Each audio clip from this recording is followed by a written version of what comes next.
Hi, I'm Michael Fisher. I'm with Bang Local Equipment. I'm out of our Wingate location. I'm an AFS Specialist.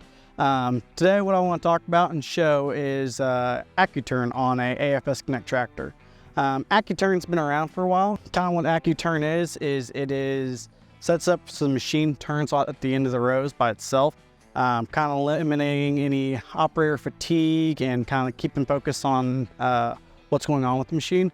There's also some cool features on it, like it will set it up to where whenever it comes into the turn, it's going to set the implement itself up to run straight in.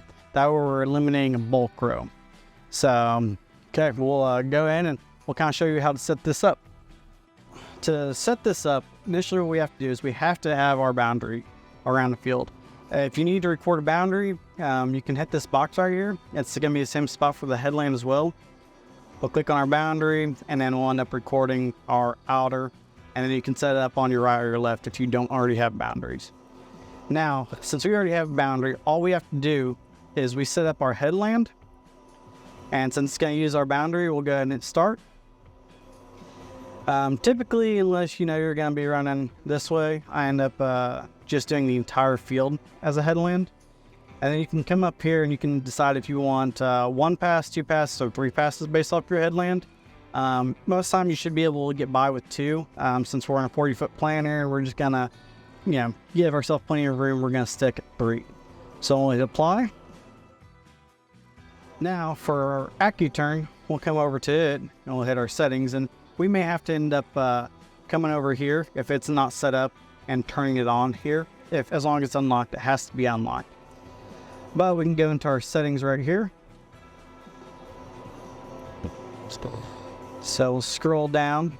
So with our auto turn trigger, we want it to be on boundary. Even though, because it's going to use our headland as our boundary, and that's how it's going to turn. You can set up your turn early or turn late. We're going to leave that the way it is right now, but that's something you kind of want to tweak as you're going. Here's our implement align. That's basically going to set us up to where it is going to make the planer come in straight regardless of how the tractor has to drive. And there's also this turn types. Under the turn types, you may look at it and think, well, I'm not ever going to use those turns. Leave them all check mark. You'll have better performance instead of just having one.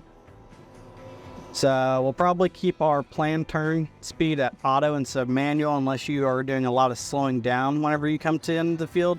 Like say if you're high speed and you've been running 8 miles an hour, but you know you're going to come down to 5 miles an hour on your turns, you can go ahead and change that over to 5 miles an hour. That way it's not always trying to calculate. So we'll keep it on auto, and then we've also got our minimum turn radius. And basically what you're going to do is you're going to measure, how tight you can make a turn. So this is all set up. So what we can do is we can exit out, and now we can go drive the tractor.